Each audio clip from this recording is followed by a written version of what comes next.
नमस्कार दोस्तों, हमारी आज की कहानी है मैं सही थी, मेरे चरित्र में कोई खोट नहीं था। क्या किया आपने ये मम्मी, और वो भी इस उम्र में? अब तो आपको मम्मी कहते हुए भी शर्म आ रही है। कहीं मुंह दिखाने के लायक नहीं छोड़ा हमें। सब दोस्त मेरा मजाक बना रहे हैं। इससे अच्छा होता कि मैं अनाथ होता। अपने इकलौते बेटे सिद्धार्थ की जबान से निकले जहर बुझे शब्द नलिनी के कान और दिल में आग लगा रहे थे। क्या कमी रखी थी मैंने? हर तरह का ऐसो आराम, फॉरेन ट्रिप्स, महंगी ज्वेलरी, नौकर चाकर सब था तुम्हारे पास। फिर भी तुम बहक गई। क्या तुम्हें जरा भी शर्म नहीं आई? पहले तो तुमने फेसबुक पर दोस्ती करी और फिर अपने उस दोस्त को पैसे भी भेजे। पता नहीं कब से चल रहा है ये सब, और पता नहीं तुम क्या क्या गुल खिला चुकी हो। ना सिर्फ तुमने गलत रिश्ता बनाया, बल्कि वहां से धोखा खाकर पुलिस कंप्लेन करके हमारी शहर में बनी सारी इज्जत मिट्टी में मिला दी। मैं तुम्हारी शक्ल भी नहीं देखना चाहता आज के बाद।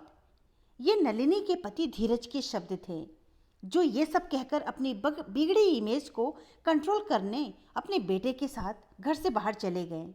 और रह गई घर में सिर्फ नलिनी, अपने दुख और कड़वी यादों के साथ। बड़ी देर बाद नलिनी रोकर शांत हुई और पेपर पेन लाकर धीरज और सिद्धार्थ के लिए एक पत्र लिखने लगी। कुछ बातें लिखकर कहना आसान होता है, क्योंकि बोलने में अक्सर अल्फाज धोखा दे जाते हैं। प्रिय धीरज और सिद्धार्थ, बड़ा गुस्सा आ रहा है तुम दोनों को मुझ पर कि मैंने तुम्हारी सारी इज्जत सरेआम नीलाम कर दिया। एक बार भी तुम दोनों ने पूरी बात पूछना और समझना नहीं चाहा। जरा सा विश्वास भी नहीं दिखाया मुझ पर। लेकिन मुझे अपनी बात कहनी थी, सो ये पत्र लिख रही हूँ। उम्मीद है कि तुम दोनों पढ़ लोगे। याद है धीरज, जब हमारी शादी हुई थी तब हमारे पास कुछ भी नहीं था। तुम्हारी छोटी सी नौकरी और साल भर में ही सिद्धार्थ का जन्म। एक एक पैसा हम सोच समझकर खर्च करते थे, और तंगी फिर भी बनी ही रहती थी। लेकिन कभी हमें ऐसा नहीं लगा कि जीवन बड़ा कठिन है, क्योंकि हम दोनों एक दूसरे के साथ थे। हमारे प्यार के सामने जीवन की कठिनाइयाँ और पैसे की कमी सब खत्म सी हो जाती थी। फिर सिद्धार्थ 2 साल का हुआ और आपने बेटे की दुनिया भर की सुख देने के लिए तुमने नौकरी छोड़ अपना छोटा सा बिजनेस करने की सोची। मैंने भी तुम्हारा पूरा साथ दिया और भगवान की कृपा से हमारा बिजनेस चल पड़ा। और अगले 10 सालों में तुम शहर के अच्छे बिजनेसमैन में माने जाने लगे।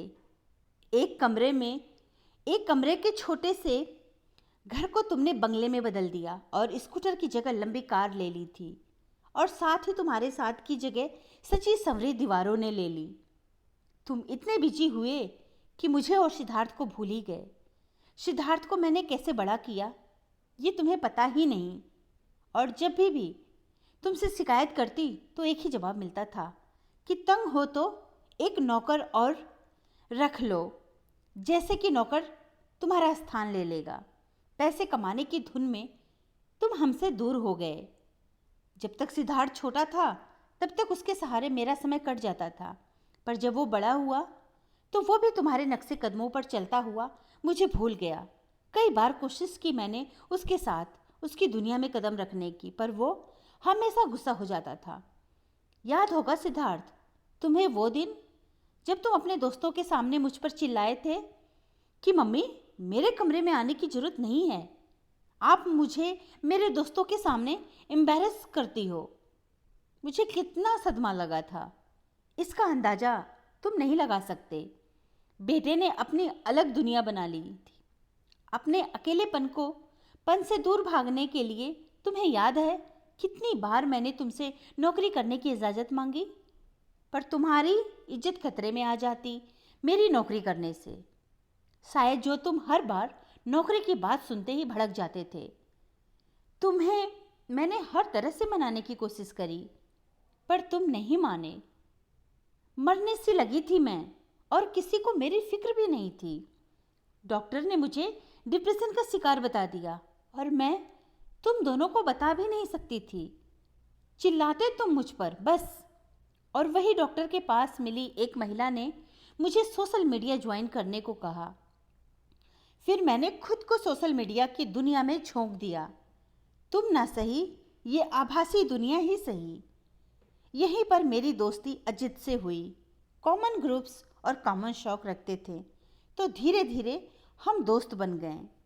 बड़ा अच्छा लगता था उससे बात करना। ऐसा लगता था कि तपते मरुस्थल में बारिश की कुछ बूंदें पड़ गई हों। शुरुआत में तो उसके मुंह से सुने तारीफ के शब्द अनजाने से लगते थे, और फिर धीरे धीरे उनकी आदत पड़ने लगी। मेरा मुरझाया सा मन खिलने लगा। ऐसा लगता था कि जैसे अकेलेपन की जेल की सलाखों से अब मुझे मुक्ति से मिल गई है। लेकिन अजित सिर्फ मेरा दोस्त था।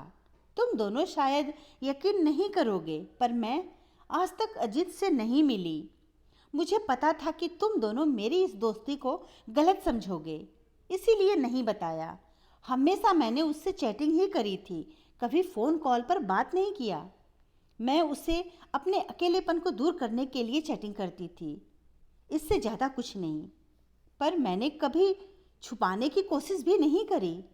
पर तुम दोनों को मुझ में या मेरी ज़िंदगी में कोई दिलचस्पी होती तो तुम देखते कि मैं कैसी हूँ, क्या कर रही हूँ। खैर, बात अजित की हो रही थी, और हाँ, मेरा दोस्त गलत निकला। उसने अपने बिजनेस के लिए मदद मांगी और मैंने उसकी मदद करी। उसने वादा किया था कि वो पैसे वापस कर देगा, लेकिन जब लेने का वक्त आया तो पता चला कि वो फ्रॉड है। बहुत धक्का लगा था मुझे। लगा जैसे अब कभी किसी पर भरोसा नहीं कर पाऊंगी, और एक बार फिर से मैं अकेली रह गई। फिर मुझे लगा कि अजीत ना जाने मुझ जैसी कितनी नलिनी को ठग चुका होगा और आगे भी ठगता ही रहेगा। तब मैंने पुलिस में रिपोर्ट दर्ज करा दी ताकि अजीत को यहीं रोका जा सके। पता था मुझे कि तुम दोनों को मुझ पर बहुत गुस्सा आएगा, लेकिन ये करना भी जरूरी था। और वैसे भी लोग चाहे गलत मतलब निकालें, मैं सही थी और मेरे चरित्र में कोई खोट नहीं था। मेरा मकसद तुम दोनों की बेइज्जती करवाने का नहीं था। हो सके तो इसके लिए मुझे माफ़ कर देना, लेकिन अब मैं तुम दोनों की ज़िंदगी से हमेशा के लिए जा रही हूँ, वहाँ जहाँ सबको मेरी ज़रूरत हो और कद्र हो। मैंने एक अनाथ आश्रम में रहकर वहाँ के बच्चे संभालने और पढ़ाने का फ़ैसला लिया है। मैं वहाँ पहुँचकर तुम्हें वहाँ का पता दे दूँगी ताकि आप तलाक के पेपर्स वहाँ भेज सकें। ऐसे इंसान के साथ और कितना दिन रह पाऊँगी जिसे अपनी पत्नी से ज़्यादा अपनी इज्जत और पैसे प्यारी है। एक बार फिर से माफ़ी चाहती हूँ कि मेरी वजह से तुम्हें परेशानी हुई। अब आपको और मुझे नई ज़िंदगी मुबारक हो, नलिनी। इसके साथ ही नलिनी बहते आंसुओं को पोंछकर अपना सामान पैक करने चल दी, एक नई राह की ओर। दोस्तों, जीवन की इस भागदौड़ में कोशिश करें कि रात का खाना सब साथ में बैठकर खाएं, और उस समय एक दूसरे की दिनचर्या के बारे में जानने की कोशिश करें, बातें करें कि परिवार का कोई सदस्य किसी परेशानी में तो नहीं। धन्यवाद दोस्तों। कहानी अच्छी लगी तो लाइक और सब्सक्राइब जरूर करिएगा, और कहानी अपने दोस्तों को भी जरूर